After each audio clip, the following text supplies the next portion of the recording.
Today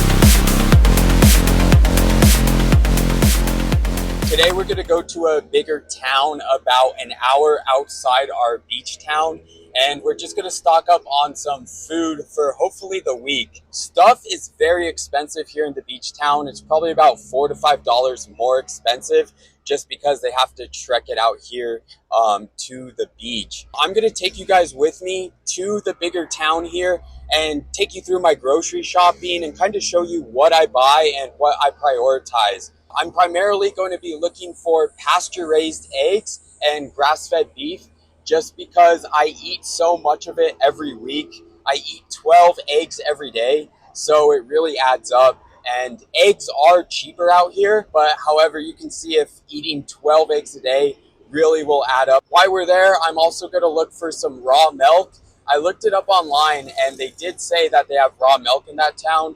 So I'll take you guys with me, see if we can find it, and see if it's a better price than here in the beach town. So look, these are some chicharrones that I found, and you can see the hairs are still on the pig. I think it's actually the pig's nose.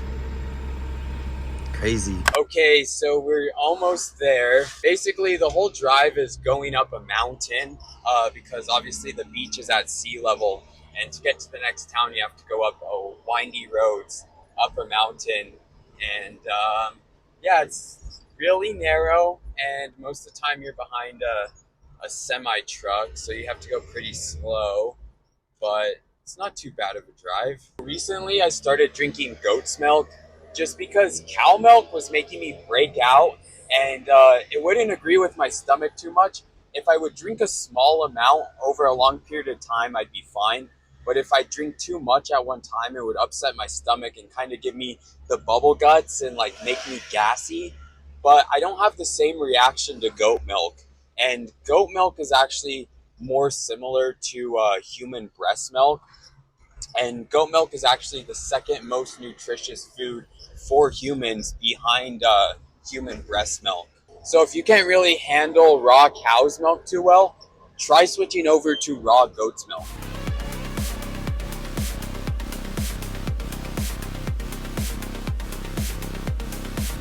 One thing that's really different between the jungle and the city is all the houses here look like little prisons. And basically, here in Costa Rica, you're responsible for protecting your own property. There's like very limited police out here, and there's good and bad that comes with that. Like basically, you can do whatever you want out here, and I found that you have way more freedom than in the US. But the jungle doesn't look like this at all. In the jungle, everyone doesn't need a fence, and it's way more open and way more beautiful. We're here at Pequeño Mundo, and this is like the Costco of Costa Rica, and this is where we found the best prices. But this is one store that I have to wear a shirt in. But I want to show you guys what 1 hour of driving in humid Costa Rica does. All wet. It's like I peed my pants, but the great thing about Costa Rica is everyone's on the same level because everyone is hot, sweaty, and sticky. This is what I drove an hour for, my beautiful pasture-raised eggs at a great price. I'm gonna stock up on these babies because I eat 12 a day. One has 35 in it, so I think I'm gonna get about 5 or 6 of these. Here's what we have so far. 3 watermelons. I've been eating at least half of one every day just because I sweat so much here, as you saw earlier, that I need some sort of external water source while getting some calories in. And then I got 3 packs of eggs. I got some strawberries, some onions for the beef tartare, avocado for beef tartare, and then the wife got some bananas. And then she's getting some canvases for her new art projects.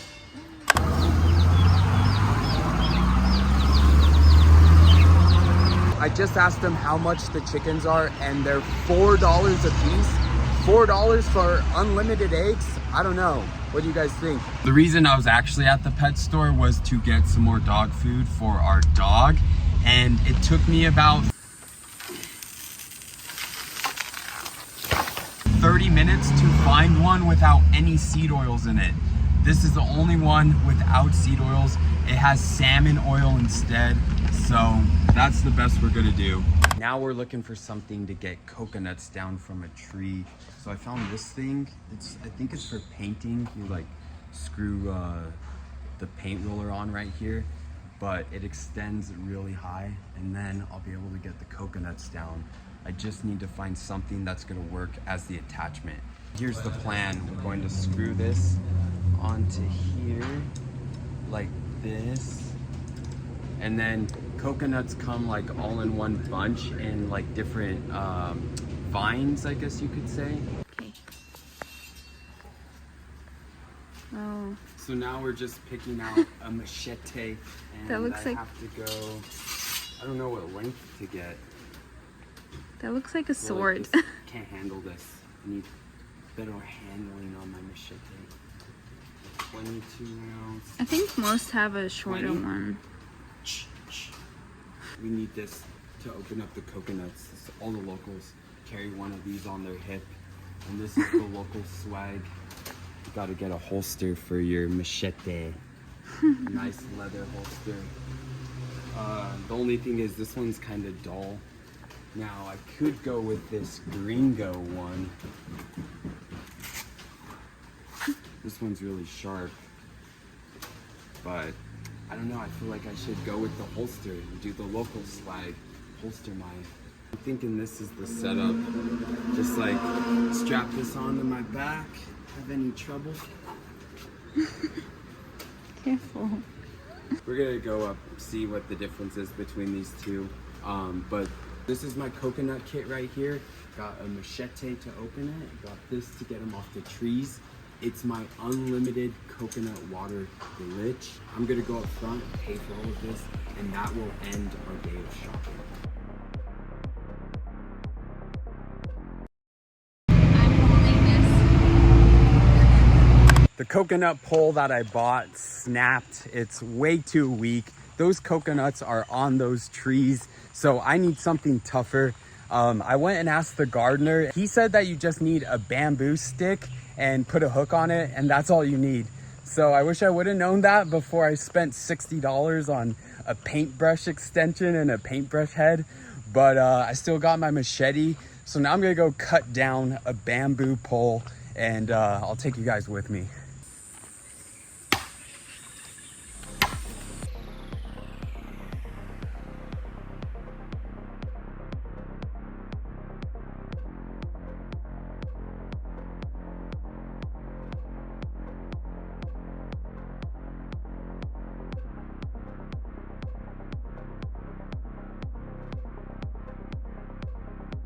All right, so I cut a little hole in here, and now I just have to find a piece of metal that I can stick in that hole and make a hook out of, so I can hook the coconuts.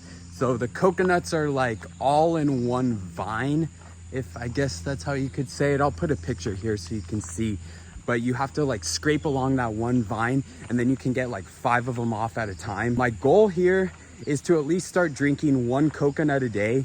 I want to start coconut water maxing instead of drinking normal water. Because look, just from cutting down that bamboo, you can already see how soaked I am. So I need better hydration than just water, and I'm getting pretty sick of just drinking salt water. And I want something that's going to have electrolytes, but not be as calorie dense as like other fruit juices and raw milk. I scavenged some metal for the hook. My #1 choice is going to be this rebarb right here. It's just I have to bend this other side, so I might just throw it on the gas stove, heat it up, see if I can bend it. I don't know. I've never done metal work before. Totally going off a whim here, because the other option is that I go with this thing, but look how hollow it is. So if I bend it, it might break, it might snap. So like my #1 option has to be this rebarb because it's going to be the strongest. But I'm going to see if I can melt it on the stove. Thank God we have a gas stove here. I don't know. I've never done this. I don't know if it'll get hot enough, but we'll see. Now I have to look for some wire to tie on that metal piece to the bamboo. I'm gonna do that while the metal heats up on the stove. Let me show you my little scavenging area. Check out this anthill I found. Look how big it is. I'm thinking I could probably tie it on with like a wire like this. This probably works perfect. Like a lizard. Like this wire will work perfect. I'm finding everything I need out here. That's what I love about living in the jungle is you have to be resourceful and kind of use your brain to just think of out of the box ways to fix things. Can't really just go to the store and buy everything here. So it's kind of fun. It's getting red. I didn't know this would actually work, but it's pretty sick. Check it out. It's glowing. It's orange.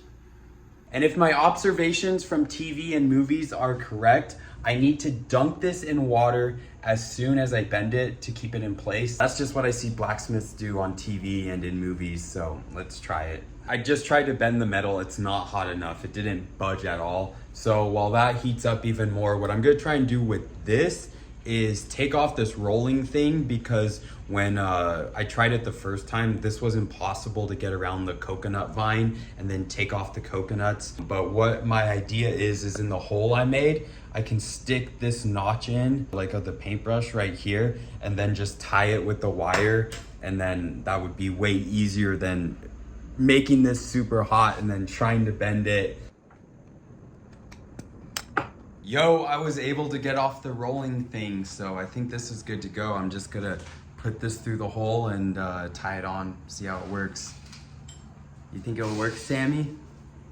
I don't know. I want to see it first. She already saw my first failures. She doesn't have much confidence in me, I guess. No, I do. What I'm thinking is put this into here and then just tie it with wire. I have to cut off this part or else the hook's not gonna work. So the first attempt was a fail. This thing's way too heavy with this fat stuff on the end, and I dropped it and the other end broke. Could cut off this end.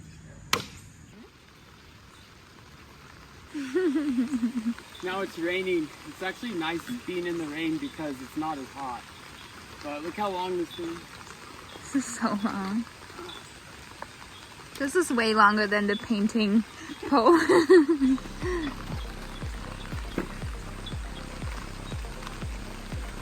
It's harder than it looks.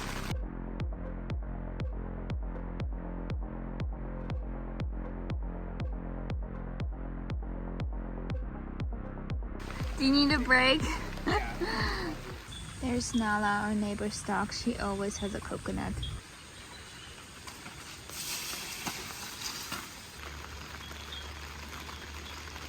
Okay, it took so long I couldn't get on video, but I finally got one, and it's not even ripe. There's no water in here yet. So I guess I'll try again tomorrow. It's raining so much that the bamboo was slipping, and that thing is heavy as hell.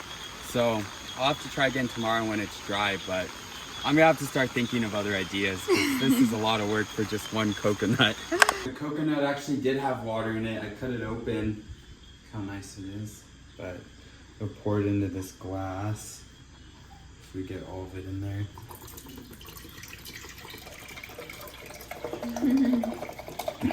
It's so clear. Wow, there's a lot. All that work for that. Let me try it.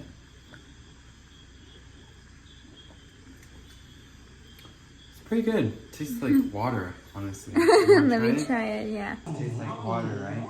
It has a little sour taste to it. It's not bad. Mm-hmm. It's clear though. Usually it's not this clear. It's like literally like water. It's crazy.